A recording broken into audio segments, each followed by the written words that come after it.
Hey friends, if you wish to undo or reset, always use this app to open files option on your Windows 11 computer. Then please watch this video. I will guide you through the resolution.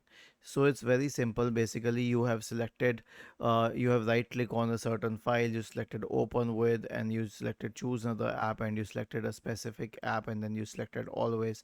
And now you wish to reset it, but you do not know what all apps were changed. So here's what you can do.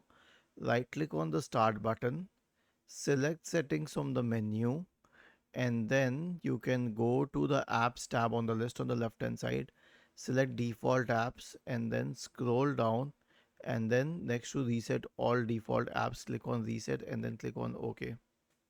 Was this helpful?